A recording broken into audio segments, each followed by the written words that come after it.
Winston, do not imagine that you will save yourself. No one who has once gone astray is ever spared. Even if we chose to let you live out your life, you would never escape from us.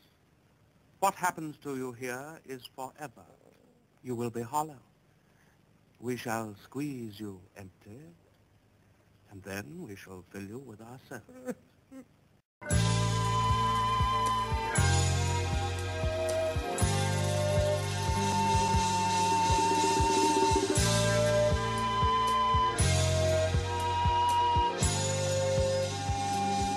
Hi, I'm Alan Watt, and this is Cutting Through the Matrix on June the 22nd, 2014. I like to read the letters that come in to me and the emails because it gives you such a cross-section of society and it tells you how they're thinking. It lets you know how they think, what's brought them to conclusions, even phases they go through in their lives as they search for different truths and the answer to everything. It always brings me back to the basic essential that mankind is always a prisoner of his own age, regardless of the age you're born into. In ancient times, we think we know so much about, through history, about ancient peoples and trends and so on. People really were thinking in a mythical way much of the time too, because they didn't understand basic education. They had none, most of the people, and they were easily swayed by early religions, the paganistic kinds of religions, right down to even sacrifice, because they were terrified of nature in itself, or bad crops, or disease coming in. They would put it down to a curse or something they'd done wrong, offended their deity, and they'd make what they thought was recompense. The ultimate sacrifice was generally human life. In between, of course, it would still come down to animal sacrifice to appease the god or gods. One of the more frequent events that happened in ancient times, of course, and through many, many centuries up until the last few, were invasions from neighboring tribes and peoples, and subjugation of the public into slavery or serfdom of one kind or another. But for long times in between, periods in between, you would have fair peace, regardless of the conditions that you're forced to work under or live in. People do adapt into the most horrific circumstances at times, and we are adaptable, as Darwin said. And that's a survival mechanism to get us through hard times, maybe even for centuries at a time. It depends where you happen to be at that time and what you're born into. But you find to the rise of the super religions that came along, again, products of their time, their area, civilizations and so on, and the theology built from the cultures of those areas as well, and added to it. And it didn't really become powerful, in a sense, until they could use armies. Armies were used to reinforce. When the majority accept the rule of a particular religion, the armies are then used to enforce it for a long time. That's often forgotten today, as the present religions that are survivors of these of earlier phases, they alter and change with their times as well, naturally. We also have the so-called progress of science, which has a tremendous impact upon the way we live, the conditions, the system in which we live, etc. And during the revolutionary phases, especially during the industrial era, we find that countries were overthrown because of the conditions that the peasants were forced to work under, radically different from their previous generations, where they'd lived on the land, at least, even if they were still serfs or slaves, you might call them, because you grew up, you're bought and sold with the land. But for most peasants, it was a fairly serene life. They were left alone. They had less bureaucracy interfering in their lives than we have today, in fact.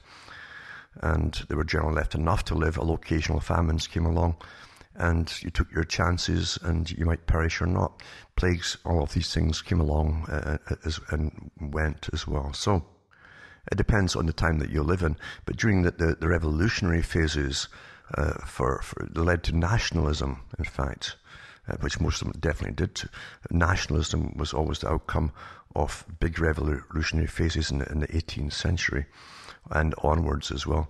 And nationalism in itself brought on a whole new way of living, brought the capitalistic systems to the fore, where capitalists then ran the countries at the top, they ran the governments. Often they were one and the same thing, put their own boys into, or even themselves into politics.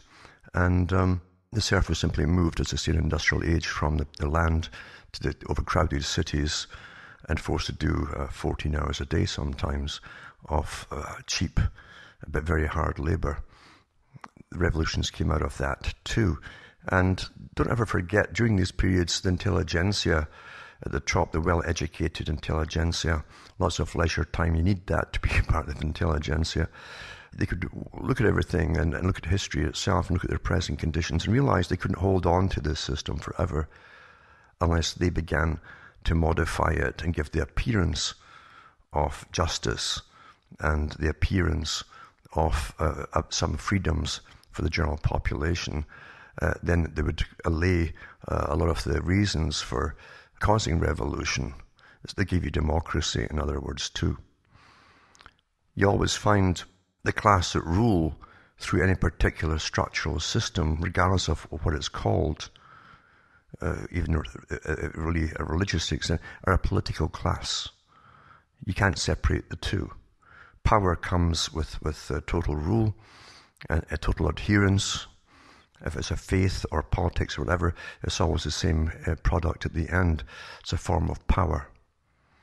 For those, you can also get minority groups, religious groups who are also incredibly wealthy because being an in-group, they can work tremendously well with each other. They trust each other totally, almost like a secret society. And they could take that course by increasing wealth and gaining power through their wealthy status, etc. Other ones use the military style, especially when they got big tax bases to use over the general populations. But then you've always got the chance of rebellion because you're always taking more and more money from the general public.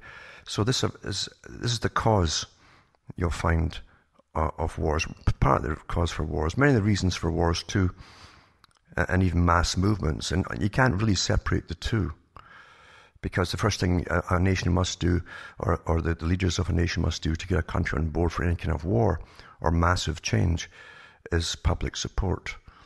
That's where propaganda, of course, comes in, mass persuasion.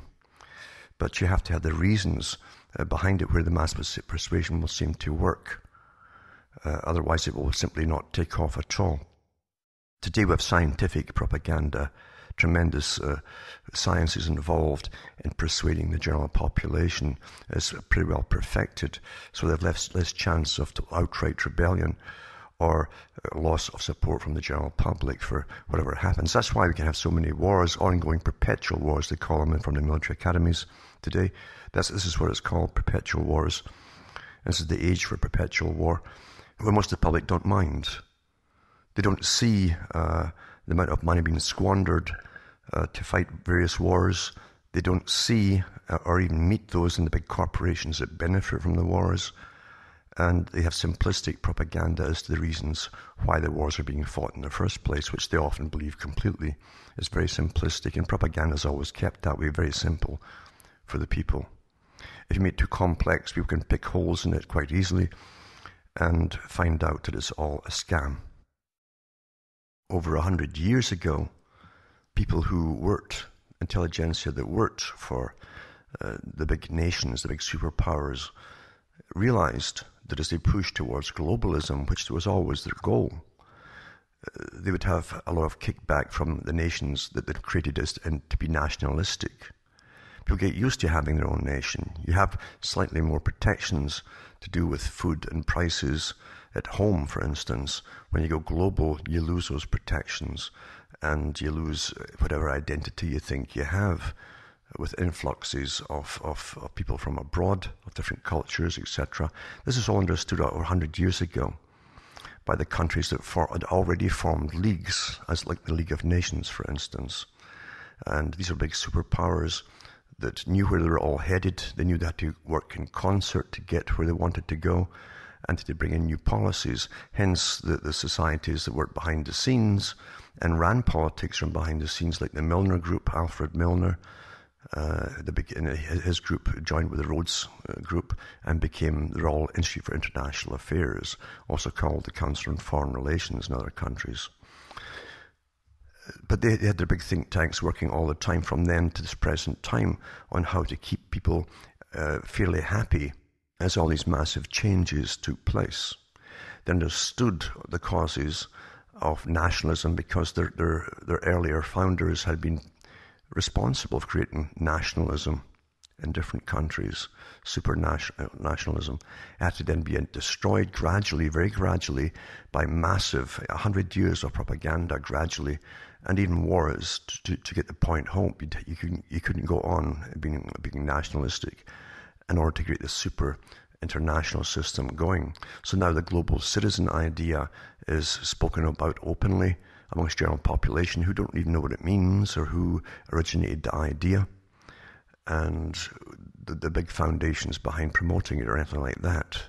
It sounds a good idea. In fact, it's very religious in the way that it's put forth, that we'll all get on well happily together. That's the same kind of old idea. And this has been pushed, and it started off in primary education, even kindergarten education onwards for quite some time now, to ensure they get the right crop of generations growing up where those ideas have been inculcated. History is often cut up for us or divided into different segments to give us a common understanding as we talk to each other about eras in history as we know it, or at least we're the authorized versions. But and all versions we have today pretty well are the authorized versions by whatever system ends up dominating and winning in the end.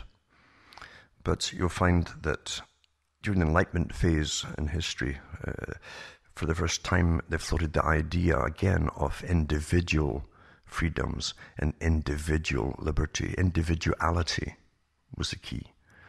That didn't last too long, because individuality, it really is a fairly new concept, and it never had much of a play. We think today we can be individuals because we can take one of many choices and hobbies, whatever we want to do or think or believe or whatever, and we think that is individuality, and that's not what it is at all. Individuality, as it was understood a long time ago, was to be completely out of context with everyone else at times, but being left alone to think as you wish to think or speak or whatever.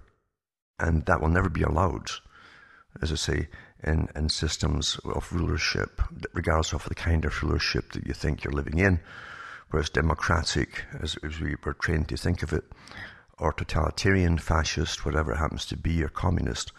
In fact, in communism, the whole idea is to lose your individuality to serve the common good, the whole good.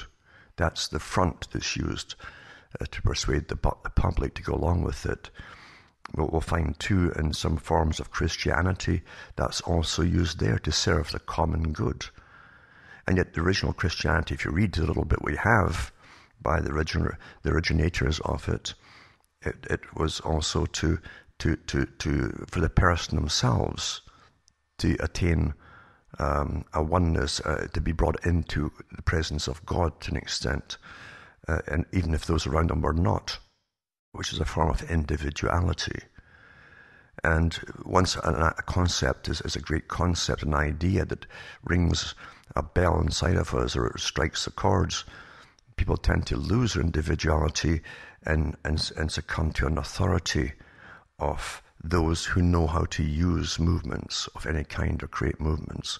You can't really create them. You have to come in when the conditions are ripe to create a movement. Otherwise, you'll get no followers whatsoever. Winston Churchill, for instance, he was a guy who wanted to make his mark in history. Maggie Thatcher was too, and she said Churchill was her hero. In fact, he led Britain through a war, and she couldn't think of anything more great in her lifetime than to be the proud position of leading Britain through a war. So she got her little war called the Falklands War. But that was to get her name down in history.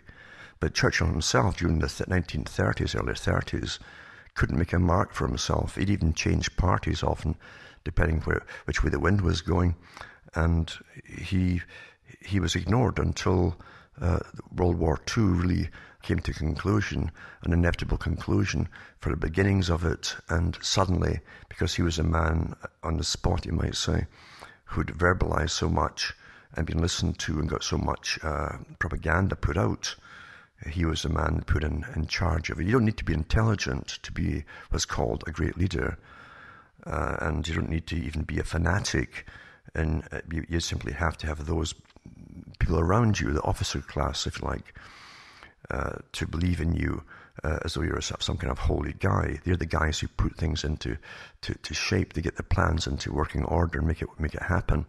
But the person at top doesn't really have to do that. So things are more complex often than they're portrayed to the general public in very simplistic forms.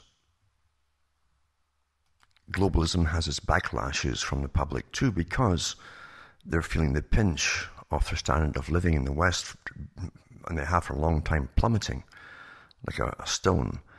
And that's all part of globalization, because those at the top have their peer groups in other countries who also, and so they all collectively see the people beneath them as the masses, or the peasants, you might say. And for austerity's sake, for so-called sharing the wealth, and how much they want to allow the public share, or have the public share in the wealth, the standard of living has to drop globally across the planet, rather than bring other countries up to a higher standard, equivalent to the say the standards they had in the US during the late 60s, early 70s. We must all plummet down and get to some sort of unhappy or happy medium in between for the global system. And as they bring the system in, you're being trained constantly into authoritarianism under the guise of war on terror, which is constantly expanding to really go after people who have contrary opinions on things. That's enough to be labeled as a terrorist for having contrary opinions. Everything is coming into play as some of us knew it would do a long time ago, because it's a repetitive pattern in history, especially to do with the control over masses and the mass movements that come out of them. So I tell people always be very careful about what you simply jump into. Most folk truly are reacting to things that are happening today, as opposed to understanding it and then planning tactics of speaking out in a proper fashion to convey the proper ideas to people. And things will take time, obviously, because it takes time to get messages out to the public, so that maybe down the road, who knows when, the public will demand, and that's what it is, demanding the proper kind of change, not the guided change we're used to, the manipulated guided change that we're used to, of the same intelligentsia that are already rulers, but something that's more original from the general public themselves. And the one thing that they do lack today is a common philosophy. There's a lot of irony, and even the student protests that you often see, because students have always been used via the professors, who are deliberately inserted into a lot of universities to get protests started, to get the big ideas started, which are always eventually controlled and very often lead nowhere. Or where they do lead is exactly where the powers that be wish them to go end up. And they do. They always think it's from themselves. Every generation, especially the young, think they're behind the big changes. But they don't realize, no, you're simply the agent being used to implement the changes and to push for the changes, which are sold to you as some kind of excess freedom, which you never had before. And I remember, as again regarding the fact that they lack a common philosophy, when they were pushing the anti-globalism agenda through university students. So for the general public, there was a show of protest on television at the big globalist meetings that they were having with the G8, G20 and all the rest of it. And the students would turn up en masse. And these big meetings are all, it's like a circus. You get people dressed like clowns with drums. All the different old hippies turn up as well. And lots of students. And I remember at one of the globalist meetings, it was in Canada, the when the protests were going on, one of the dignitaries, as I like to call them, that were attended went down the front steps of this big, huge building, and he said, "What is it you want?" And they couldn't even verbalize. The students couldn't. It was like they're all stunned that they'd been asked a question. They knew how to protest, but none of them had a thought about verbalizing anything specific that they actually wanted. And at that time, the big thing that was radicalizing them too was supposedly the concern for third world countries being used as cheap slave labor, which of course they always have been. They forget their own countries were used that way too for a long time.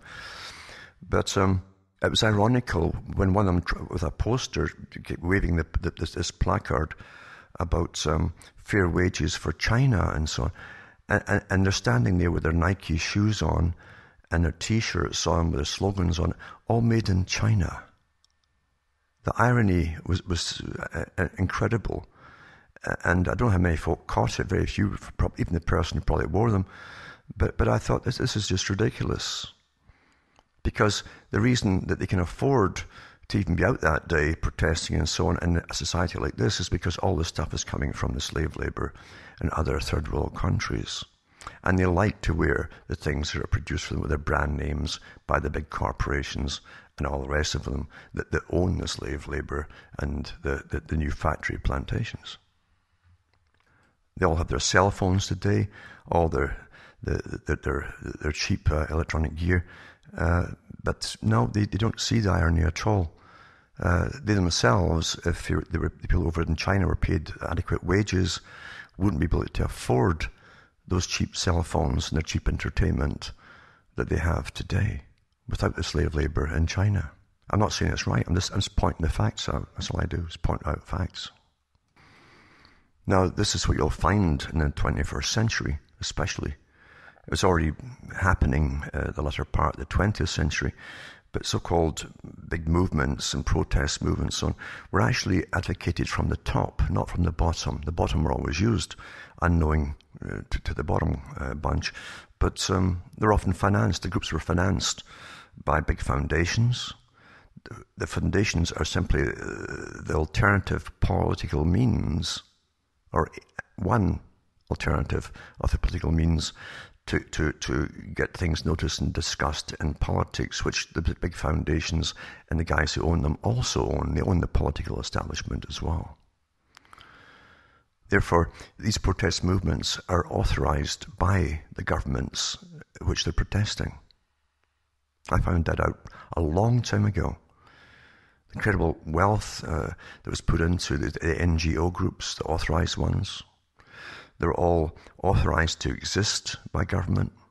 They got funding from government. They got funding from foundations. The leaders were trained professionals.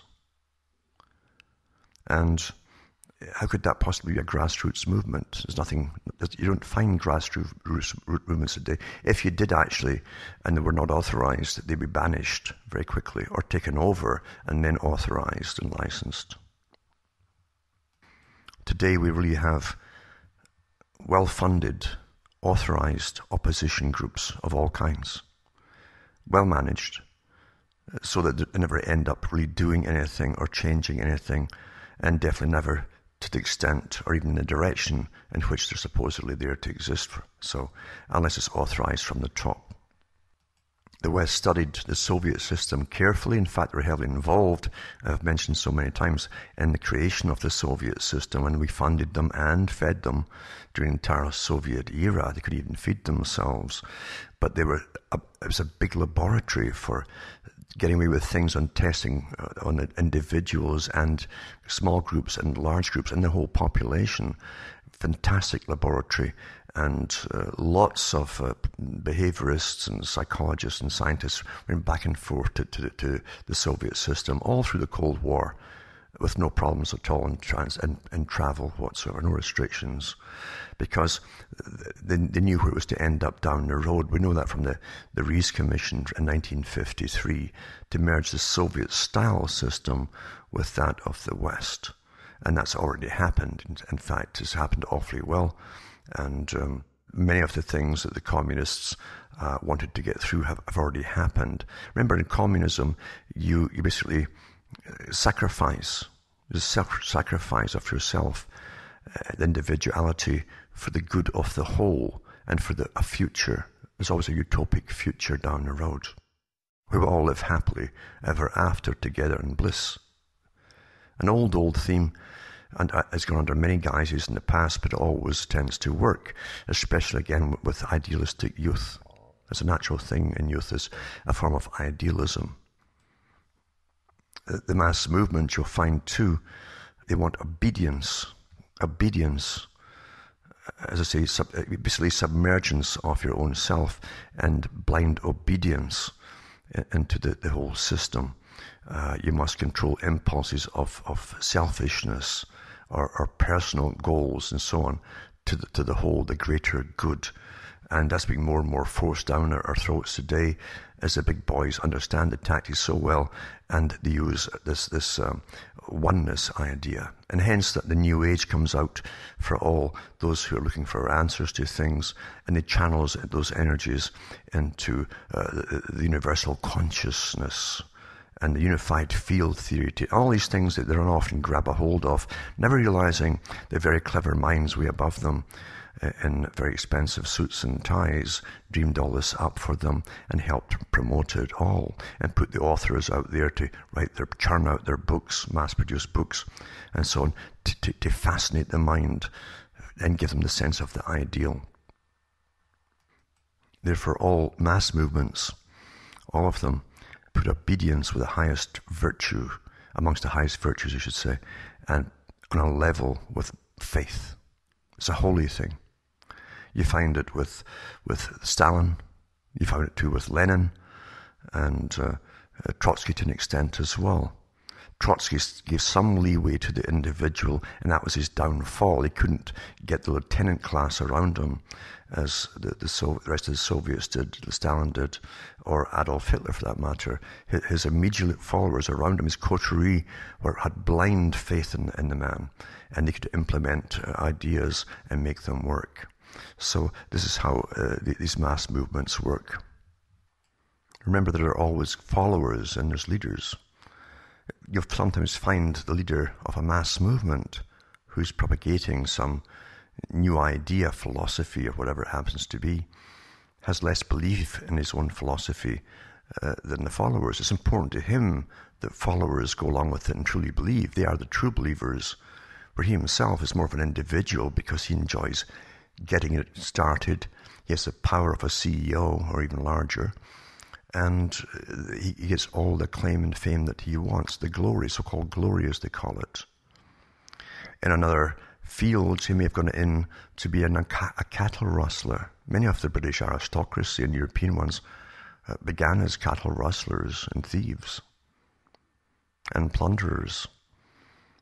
And the next generation, once they're in a power of wealth, a position of wealth, they put their children into the best schools and they become a new kind of aristocracy. In the US, you can look at the Rockefellers and other big families, of course, who had sometimes less than honorable beginnings to get started. And then their descendants are then worshipped by the general public as being successful people, because they now run in a legal fashion things which may be immoral in their tactics, etc., to gain incredible monopoly power over whole vast fields of energy and resources and so on. But that's the way things are today. I've often mentioned the psychopath smells the wind. He smells the times in which he lives and the moment in which he lives, and he will seize the chance when it occurs to him or appears to him. He'll grab it, and he knows which side to join to get what he wants, the position he wants to be in. He'll say all the right things. He'll feel your pain. He'll verbalize everything that's been discussed amongst the general the disaffected peoples, you might say. Mass movements need genuine grievances to take off. Otherwise, they'd go nowhere. No one would get any converts to it. Therefore, there has to be true grievances there where people are frustrated and either just lack of opportunity for even work, never mind upward mobility. So many things can cause the grievances to be prevalent throughout society. Economies fail, this kind of thing. This is a great problem during or just before World War II in the Western countries, the fear of communism and revolution if they couldn't get out of the Great Depression, which was worldwide at that time. Some countries more so than others. But there's one form of mass revolution we don't think about today, and that's when the system you're in, and which you think is yours, gradually transforms itself into such a way that it in itself is a mass movement from within, at the top. And really that's where it's all gone today, because professionals have studied this phenomenon for centuries of the rise and fall of nations. Nations generally rose in the past through so-called great leaders, men of action as opposed to men of thought or intellect. And they would use force and conquest and create blind followers for whatever was their mottos or slogans and so on. And they would find those followers as long as you were winning. But eventually you'd run out of enemies or you'd be beaten yourself, and that was the end of that. Some other person from your own country or another nation would take over and form its own empire, create its own empire by the same techniques. We seldom think that your system that you think is democracy can be taken over from the top by elites and intelligentsia who have studied this phenomenon and who understand it perfectly well, that they can't allow this to happen in a time where, even though we have these wars across the world, we don't have the all-out great wars, as they call them, or world wars going on forever. We do certainly have perpetual wars, there's no doubt about that. And therefore they came up with ideas to manage the public in a more scientific manner. I've mentioned about many of the big players in the past that helped to decide what kind of system they'd bring in and how to manage it and manage the general public. And in such a way that incrementally and through training and education, generation by generation, they could hold on to a society as they were taking away the rewards that that society had from their work and their labor and their adherence to the system. That's what we're in today.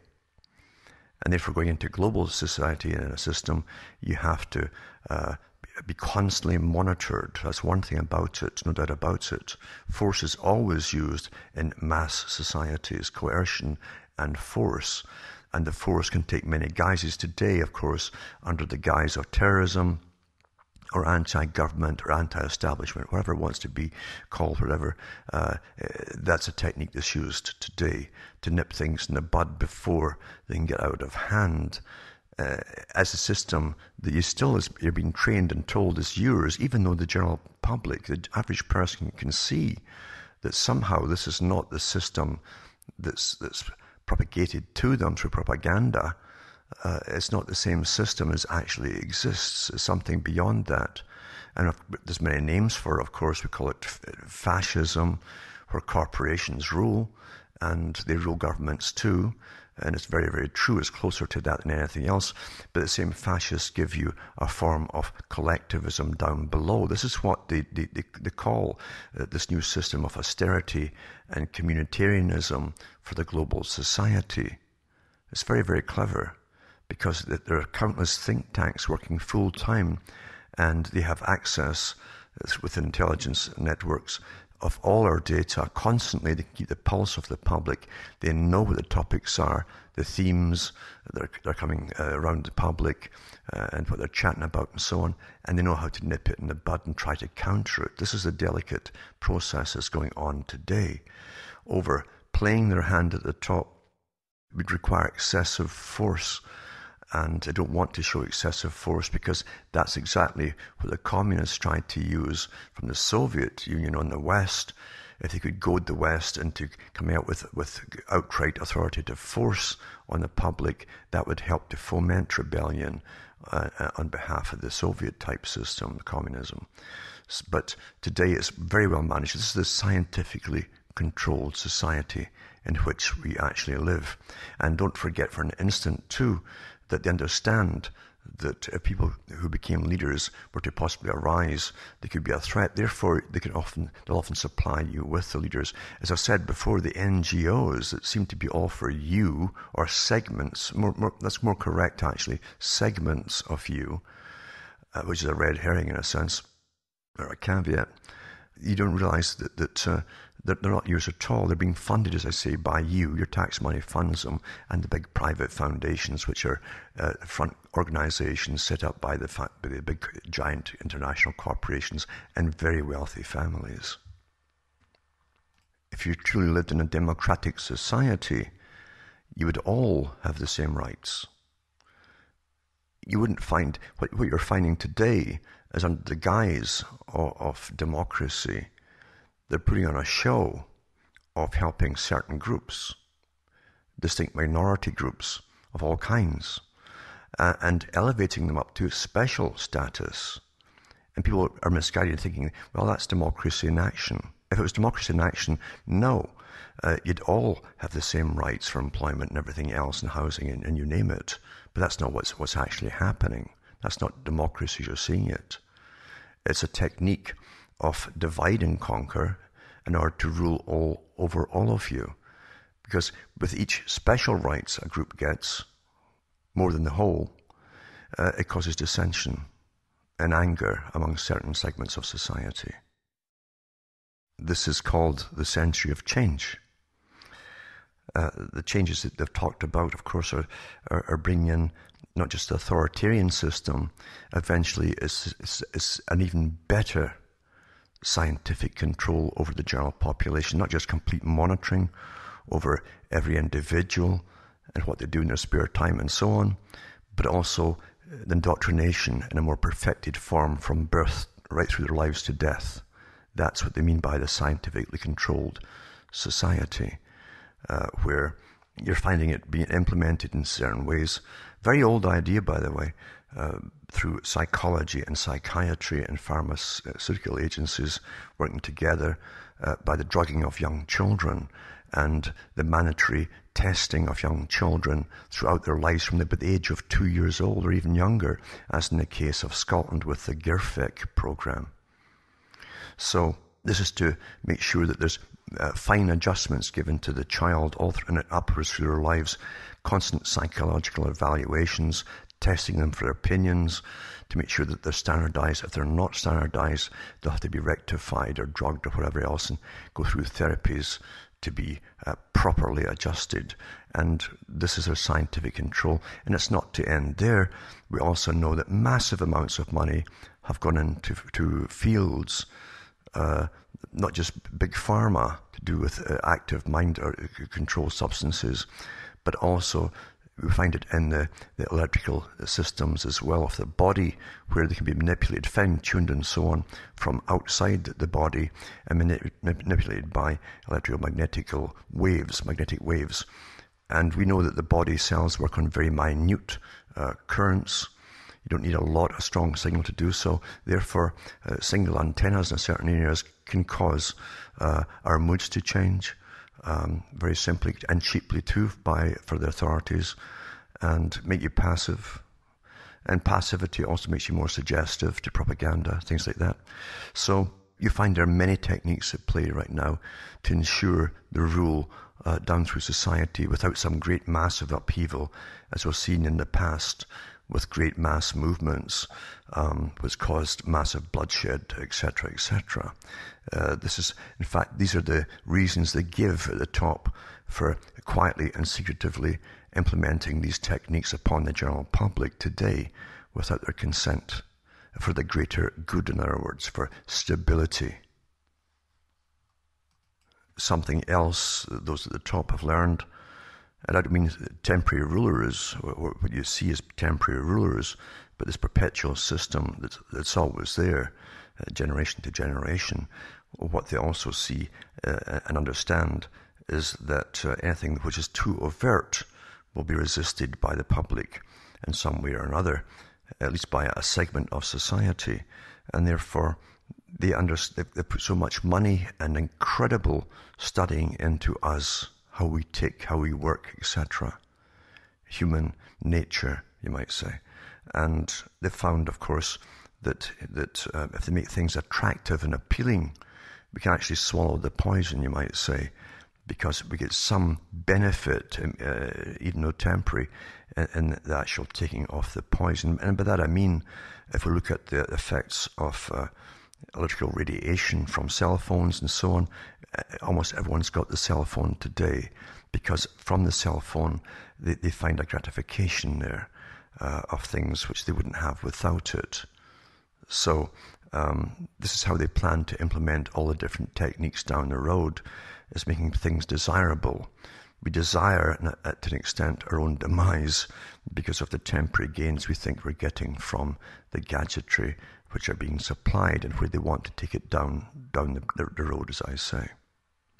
It was interesting to me, for instance, that many of the studies I've done on hidden cameras, CCTV cameras, which they're using in some of the elderly homes, where they're occasionally looked in upon by workers. Sometimes, if they're fairly ambulant, they're not looked in so often, but they have the cameras there and they're monitored. They found out that people wouldn't behave or relax properly if they knew they're being monitored. So when they could hide the cameras, the people would know they were there, but accept them and gradually forget their presence altogether. It's much the same with the way things work today with society, and where science is taking people.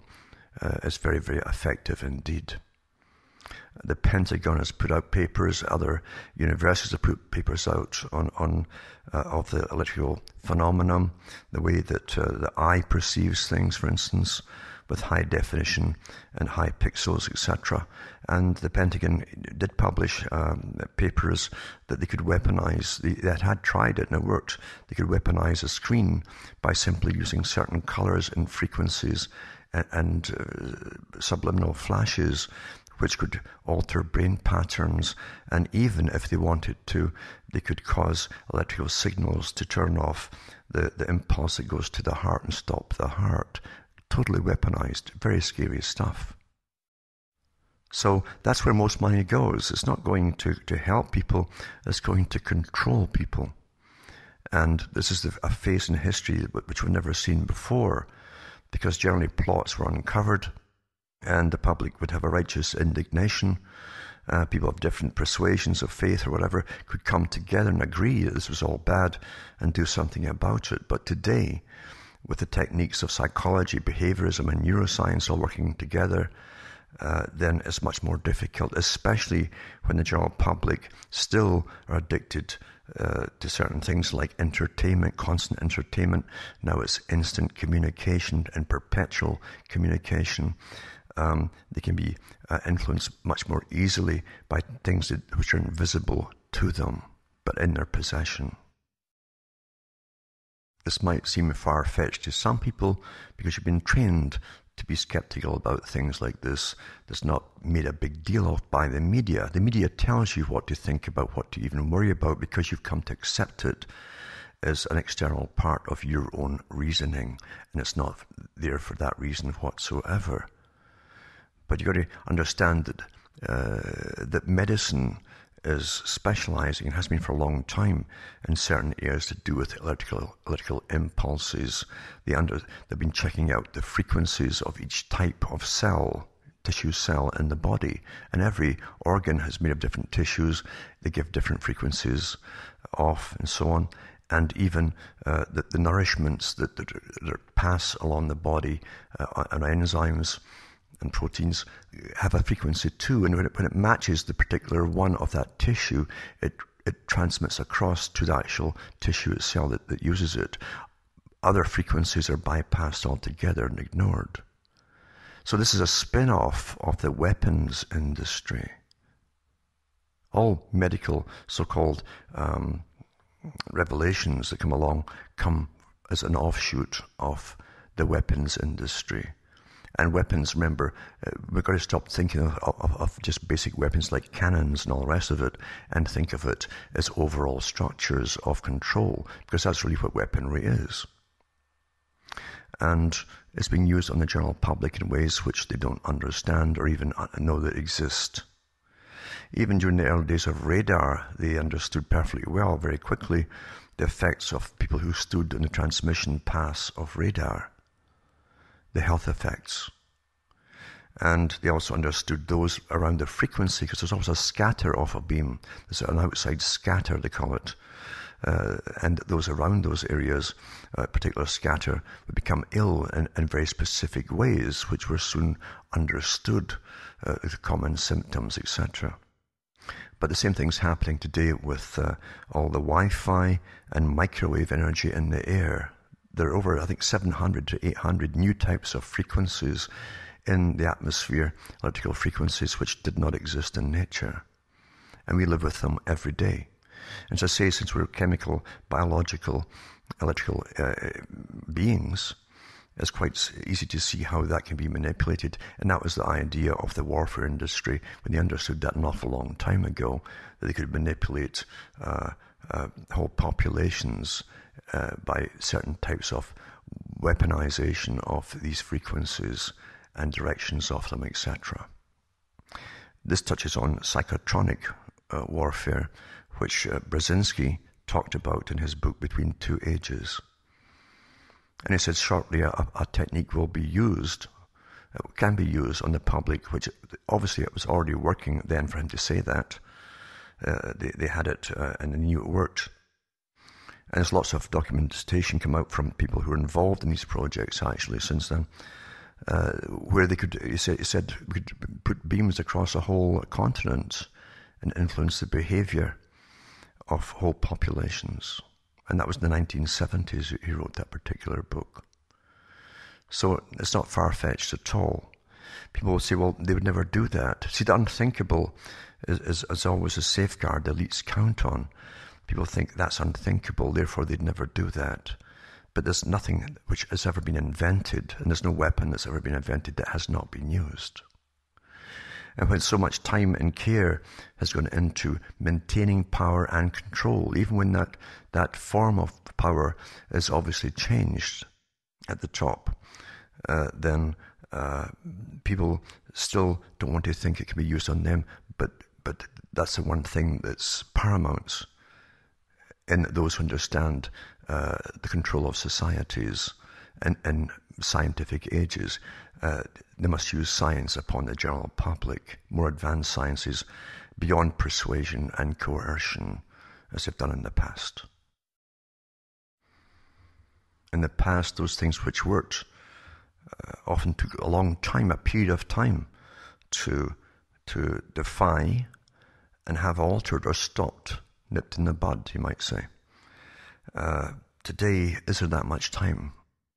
Because the so-called progress or rate of advancement of scientific technique is extraordinary in its speed. There's so much money and wealth and power going into it, so many industries involved in it today too. Many universities doing studies and doing experimentation for the big military industrial complex, that they're so far ahead. Do you really have time to educate the people over 2 or 3 generations to stop something from happening? It doesn't really seem that way. And it's even worse, as I say, when youngsters are trained very early on. They're even got toy cell phones for babies, basically, making sure that this is a normal thing to have in their possession from the earliest of ages, just to get them used to the idea. And that's only one part of a process which they plan to have you follow up throughout your lives. So it's rather scary, as I say. And there's never been a time in history where such technique has been used on the public and plans to be used on a massive, in a world scale eventually, for the supposed world peace. World peace means the absence of all opposition, remember. And opposition means free thought, absence of free thought. It's a very scary time indeed to live. It's not a time to panic and put your head in the ground either, because those who don't speak out can only blame themselves down the road. they can't blame themselves for all happening. It's happening because we've always had rather evil people in power. I don't care what kind of regime it's called. There's always been evil people that work their way in. The psychopaths will do it in any type of regime and eventually take it over from the inside if they possibly can. And that's what, of course, has happened some time ago. I used to wonder why many of the philosophers of the 20th century, who are all for this system that I'm talking about right now, blamed the general public. And they did, not the leaders, not the manufacturers of weaponry. They blamed the public for being so willing to follow armies into war or follow leaders for revolutionary purposes. And as I say, they've been working steadily ever since to ensure that could never happen again. And I mean never happen again. If your mind can't work properly, if it never has worked properly from your birth because of different techniques used upon you, what chance would you possibly have? But at the same time, since there's a slim chance today of understanding these things, we should definitely be talking about them, because that's how ripples spread. And that's how things can be challenged down the road if we have time to challenge anything at all in open forums, etc. And it has to be done rather quickly. The problem is counterintelligence is always involved. Leaders are supplied who start talking the talk that you're talking about, and then they'll take it off into outer space or into finding your inner being or your vibratory self, and you can vibrate out all the nonsense they bring into it until they can discredit actual fact. They're awfully good at taking basic facts and helping to discredit them. And you get lumped in with those who bring out the fantastical. Remember, too, it's not UFOs that are doing this. It's another great ploy that they use, too. Is, it must be aliens, because humans would never do this to us. Nonsense. The history of humanity really has been quite a horror show for much of its existence. And the solution, as elites see it, who understand the histories, etc., they're well taught and versed in all of this. They get lectures all the time by top philosophers and historians. They understand it well. They don't plan that happening again by in other words, rebellions or any change from the public whatsoever down the road. Be very, very wary. Humans do this. Humans are doing all of this. Our money, our sciences, our education, academia is on board with this for world peace, as you want to call it. And you better ask yourself what they mean by peace. Never think you have the same definition as a term would imply, because they have their own definitions of pretty well all of the slogans they put out there for you to follow and chant. Just a thought, as I say. I never really prepare any talk. I just talk off the top of my head, depending on what's in my head at that particular moment. So you can always check into these things I'm talking about. You can get the sublime to the ridiculous, because, as I say, there'll always be counterintelligence out there. But stick with the basic facts, the provable, published facts. And there's lots of them out there on these particular topics, especially the electronic type warfare technologies. There's lots and lots of information out there. From Hamish myself from Ontario, Canada, it's good night to me, your God, or your gods go with you.